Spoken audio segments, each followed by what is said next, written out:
Hello nieces, hello nephews, it's your Uncle Charles here and I am back with a new video. Back from vacation, nice and recharged.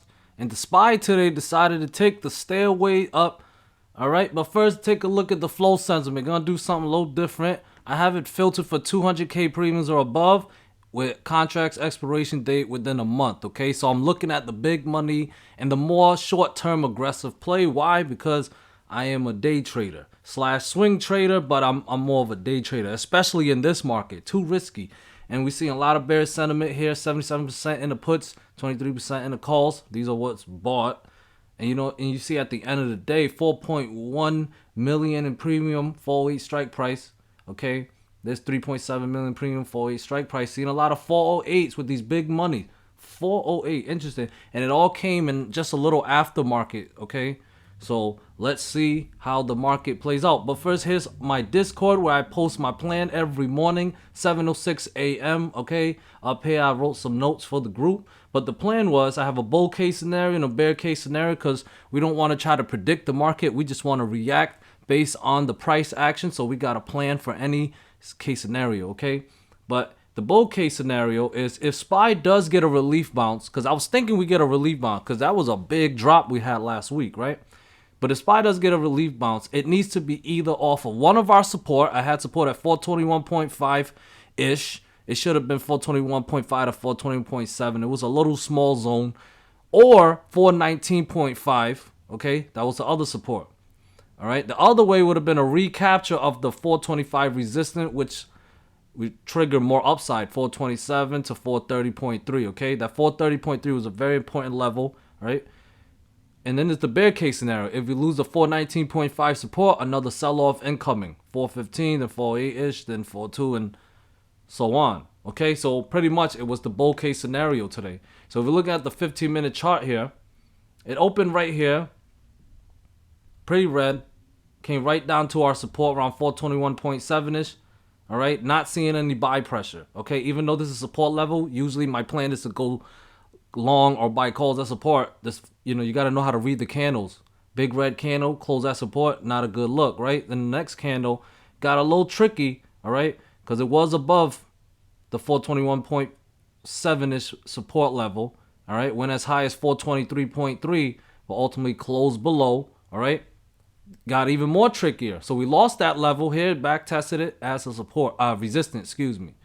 Retested as a resistance here, so that's confirming that we're going to head down lower, right? Wrong. Got to recapture right here. Recapture the 421.7-ish level. And it pushed all the way up as high as 424.3. But couldn't hit we had a resistance level around 425 to 425.5. Gave it a zone. Green, yellow line here. Came pretty short of it. All right. So the first hour, pretty tough to trade. Okay. Don't really recommend.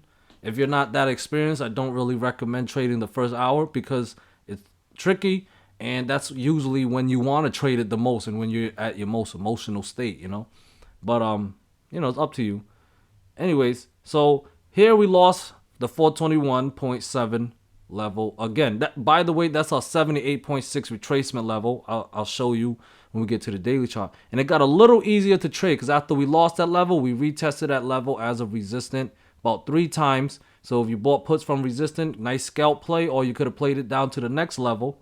All right. I had next this pink line right here. That was my 419.5 support level. Okay. Came down here. Now, as I posted, we want to get us a bounce off of one of these support levels. And obviously 421.7 was out of the question because as you can see, it was chopping. We saw strong selling pressure. It was chopping. Okay. However, 419.5K. Now, this candle right here, here's where it gets tricky for a lot of people because you hear Uncle Charlie say 419.5 is support, but it's not going to be perfect. Okay, there's a lot of noise in this market, and on this candle, SPY went as low as 418.84. But what I want you to notice, what's very important, is that it never actually closed below 419.5. Okay, we never actually lost support. It washed below it for a brief moment, but closed above it. Therefore, 419.5 support defended and held. And as you can see, strong buying pressure. It treated it as a support right here. You can see the wick and then it just pushed up to the next resistant level where it battled around that 421.7-ish support resistant level at this point. All right, and kept bouncing, rejecting a little bit, basing pretty much, seeing some selling pressure every time we get above it. However, we finally closed above it right here. And what do you do when we clear a resistant? You want to wait for the back test as a support. So you can see here, quick wash below, but technically it closed above. So that counts as a back test as support, okay? But that's an ugly one, very tricky one. This one's a lot simpler. 15-minute candle at 2 o'clock p.m. Eastern time. It pretty bounced as perfect as it can get, right to that support level, okay? So you see, we clear resistant, come down, test that previous resistant level as a support. We see buying pressure, bounce up, and it went to our finally hit our 425 to 425.5 level right here where it started basing. Okay, remember basing is just chopping price action, okay, up and down price action in a certain range. Okay, we did not lose any support level. If it hit this level and then came down, lost a support level, Uncle Charters' plan would usually be to catch the second leg down, okay, instead of trying to call a top. All right, that's just much safer. All right, so as you can see here, we never lost a support, so there was no setup, at least for me, to enter a put or short from here.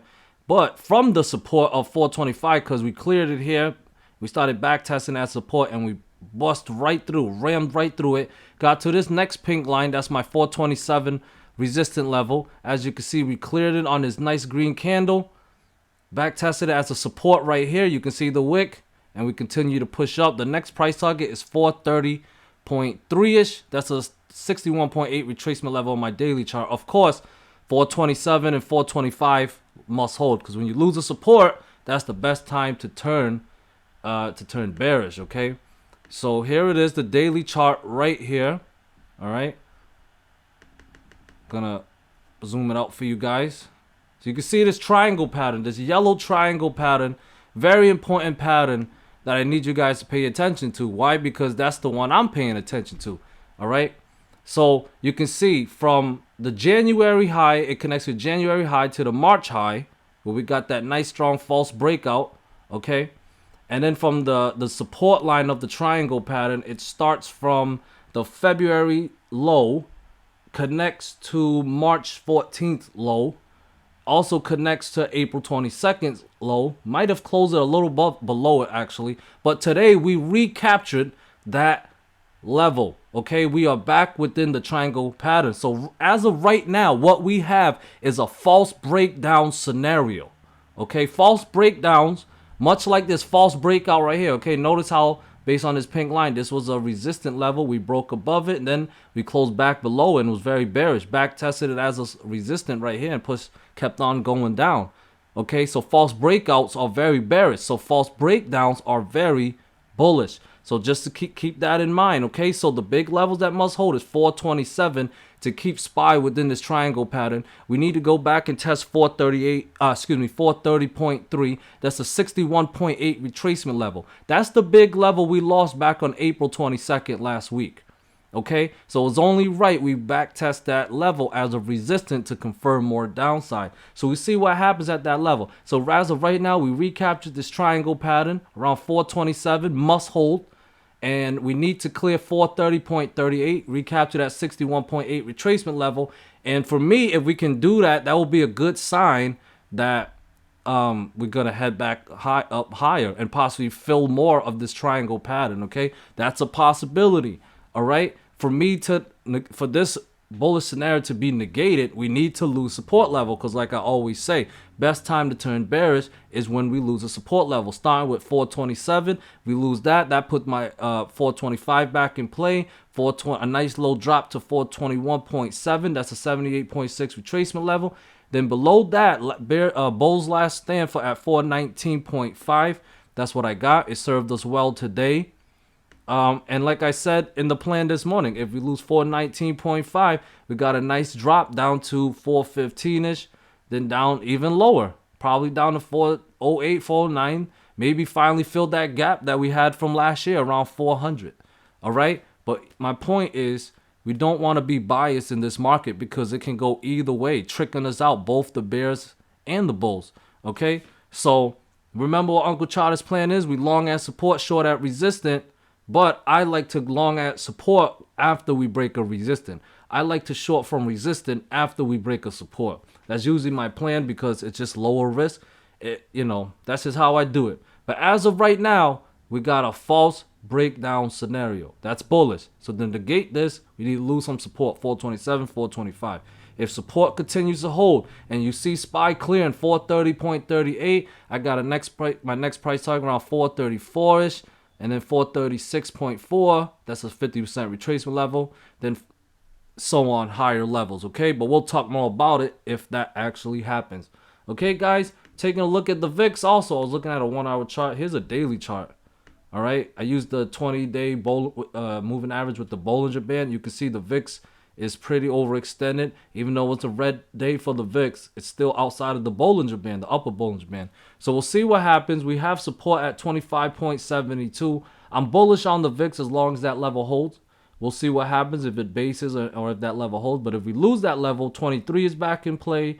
Then we got some support around 21.9-ish, then 1844. All right, so if the VIX wants to continue to be bullish, it must hold, continue to stay above 25.72. We have resistance around 27.96. You could just say 28. See if we can break that to put 30.21 back in play. VIX spent a good amount of time around that level today, but just could not close above or stay above it. All right, so let the price action guide you, as I always say. And look at this. The big level for QQQ that we lost last week was a 78.6 retracement level at 329.3. All right. Some way, somehow, QQQ managed to close at 329.58.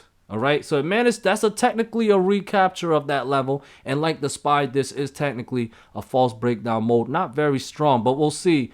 All right.